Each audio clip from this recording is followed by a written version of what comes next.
श्री भगवान विष्णु जी के जीवन का विश्लेषण। जब हम भगवान विष्णु को जीवित मानते हैं और हम उनके अवतारों को कैसे मान्यता दे सकते हैं, फिर हम उनके अवतारों को कैसे मान्यता दे सकते हैं, क्योंकि कोई मरने के बाद ही पुनर्जन्म ले सकता है, जीवित रहते हुए नहीं।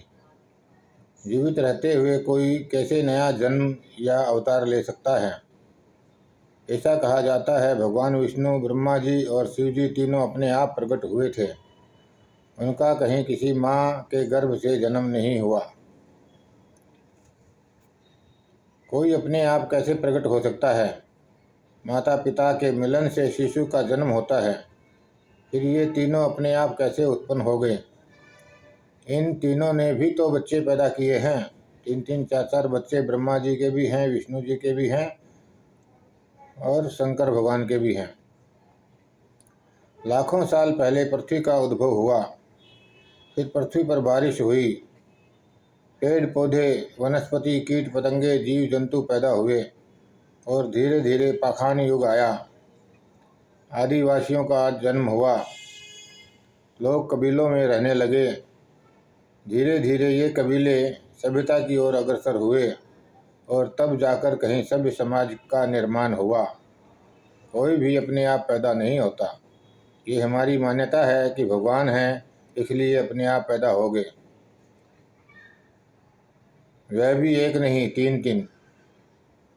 यह सब हमारा भ्रम है, धर्म के ठेकेदारों द्वारा फैलाया गया भ्रम जाल है। अब आइए देखिए भगवान विष्णु जी। भगवान विष्णु जी के 10 अवतार हैं। भगवान विष्णु ने 10 अवतार लिए हैं। वराह, मत्स्य, कूर्मा, वामन, नरसिंह, परशुराम, श्री राम, श्री कृष्ण और बुद्ध। तो ब्रह्मा जी ने और शिव जी ने 10-10 अवतार क्यों नहीं लिए? ये सब जोड़ी हुई बातें हैं। कोई अवतार नहीं लिया जा सकता किसी के द्वारा भी। ये केवल ब्राह्मणों द्वारा फैली हुई भ्रांतियां हैं, भोले भाले लोगों को भ्रम में भ्रमित करने के लिए और अपना दाल रोटी चलाने के लिए।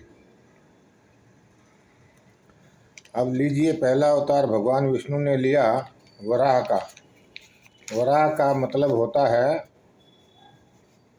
सुअर।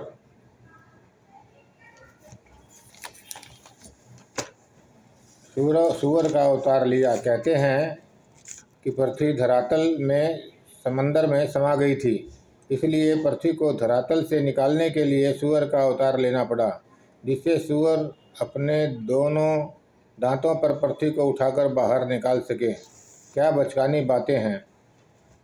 पृथ्वी में ही समंदर है, 3 भाग पानी है पृथ्वी में और 1/4 भाग जमीन है,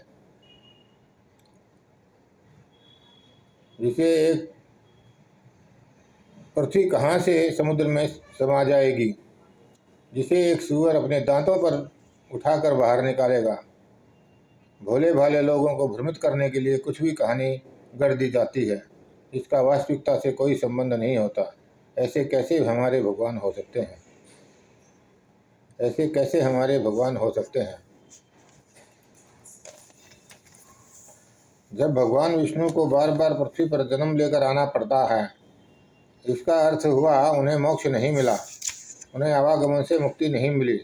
फिर ये कैसे भगवान हुए? हमारे साधु संत मोक्ष प्राप्त करने के लिए हमें क्यों प्रेरित करते रहते हैं? जब भगवान विष्णु को ही मोक्ष प्राप्त नहीं कर सके तो हम मोक्ष प्राप्त करके क्या करेंगे?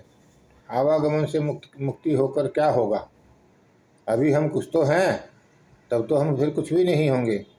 भगवान श्री कृष्ण भी गीता में कहते हैं, यदा यदा ही धर्मस्य ग्लानिर्भवति भारत अभ्युत्थानमधर्मस्य तदात्मानं सृजाम्यहम् परित्राणाय साधूनां विनाशाय च दुष्कृतां धर्म संस्थापनार्थाय संभवामि युगे युगे। मैं हर युग में अवतार लेता रहता हूँ।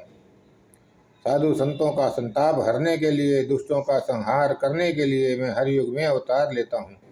फिर तुम्हारा समता भाव कहाँ गया केशव?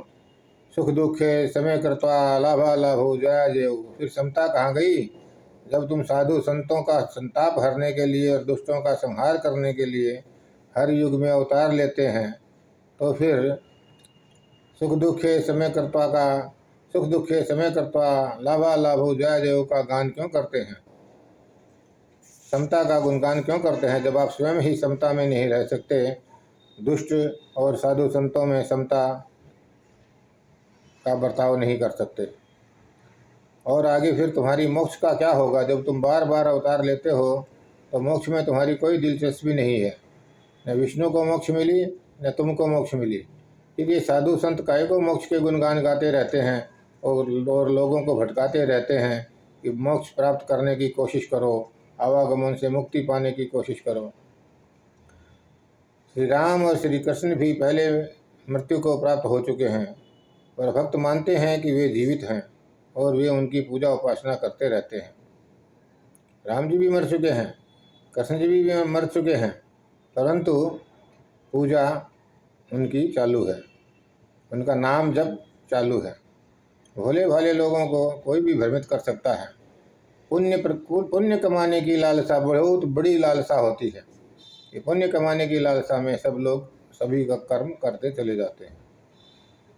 ब्रह्मा विष्णु महेश के नाम किसने रखे? नाम तो तभी रखा जा सकता है ना जब बच्चा पैदा होता है। संसार में 80-90% लोग विश्वास करते हैं कि भगवान है, कोई तो है जो सृष्टि को चला रहा है। 10-20% लोग हैं जो मानते हैं संसार में भगवान नाम का कोई जीव नहीं है, यह प्रकृति है, अपने आप चल रही है। चीन और रूस में भगवान कोई नहीं है, चाइना में और रशिया में भगवान का नाम कहीं नामो निशान नहीं है। बुद्ध धर्म में कोई भगवान नहीं है। जैन धर्म में भी केवल मोक्ष के अधिकारी तीर्थंकर सर्वोपरि है। मोक्ष के अधिकारी तीर्थंकर सर्वोपरि हैं, भगवान कोई नहीं है। ये सब कल्पनाओं का खेल है, धीरे धीरे समझ में आएगा। आर्य समाज में भी कोई भगवान नहीं। सिख धर्म में भी भगवान रब है जिसकी कोई शक्ल सूरत मालूम नहीं। क्या है ये सब? समझते समझते आदमी पागल हो जाता है। क्या सत्य है क्या झूठ है, इसलिए आदमी सोचता है मान लेने में ही भलाई है। मान लेने में ही भलाई है, मान लेने में हाथ जोड़ लेने से बात खत्म हो जाती है तो यही ठीक है। अपना क्या जाता है, झंझट में कौन पड़े। सभी मानते हैं, हम भी मान लेते हैं, बस सब इसी तरह चल रहा है। धन्यवाद।